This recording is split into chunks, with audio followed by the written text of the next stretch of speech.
What's up, guys? Matt here with Dirt Obsession, coming at you with all the XX footage we can get you.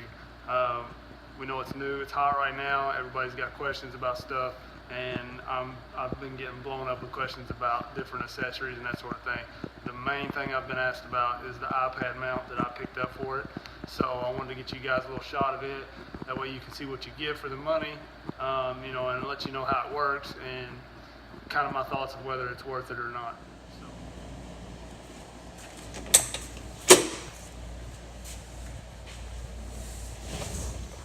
Alright guys, so here's what you get when you pick this thing up. You get a new metal back plate.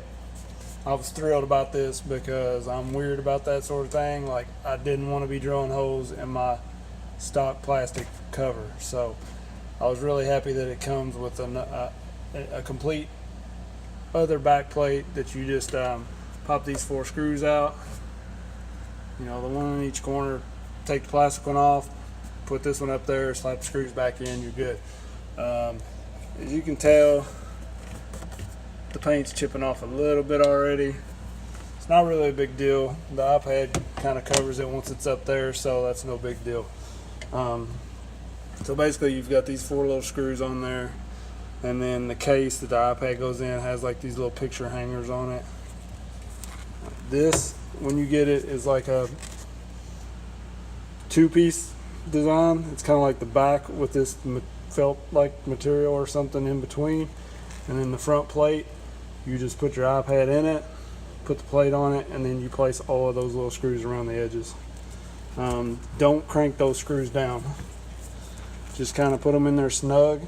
If you crank them down, you will get blurring or whatever you want to call it on your iPad, where you could tell there was too much pressure on the screen. That happened to me when I put it together. So don't crank those bolts down on the edges.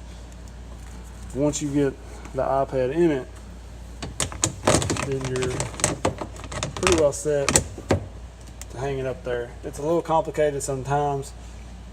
You kind of get used to it and it's not as bad, but normally I don't take this thing off and on much. I take it off, charge it, and then just leave it off until I'm getting ready to go ride. I throw it back on and I'm set.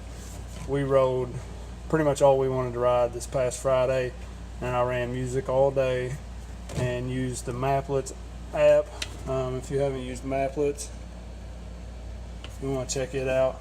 Like, here's a Wildcat park. It lets you kind of zoom in, see where you're at. When you're inside the park area, you can hit this arrow.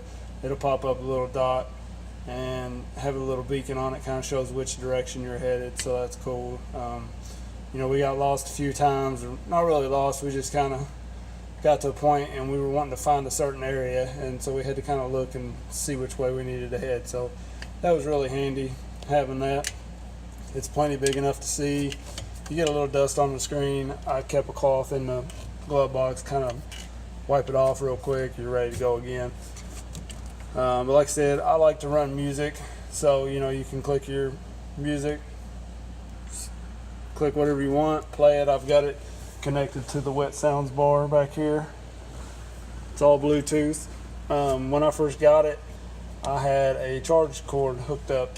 I came out of here, which there's barely any room in here. I popped out of there, I took this handle apart. It's just got screws on this other side here. Took it apart and I ran the cord inside of this down. It came out right here at this joint.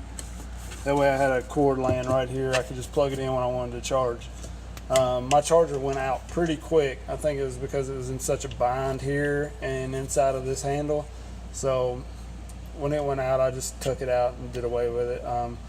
Like I said, we rode all day the other day and I think the battery got to like 80-some%. So you'll probably have enough battery for most of what you're going to do. If not, there's plenty like chargers and stuff in this thing. Like, just pop it off and throw it on charge for a little bit, pop it off, throw it in the glove box, charge for a little bit or whatever. I mean, everybody takes breaks to chill and hang out, so throw it on charge for a minute and you'll be good.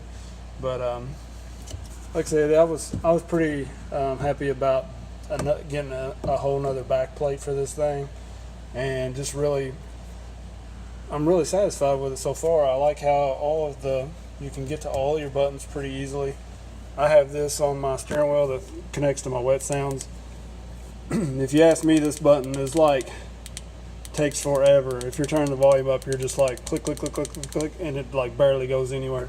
So I would always just catch myself. I'd be driving left-handed, reach over, hit the volume on this.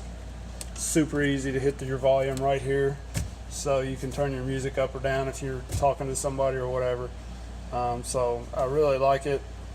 To me, it's worth the money. It's a lot of money, especially if you have to buy like an iPad. This is the iPad Mini 4. I was told that it only works with the Mini 4. I'm not sure if that's 100% correct.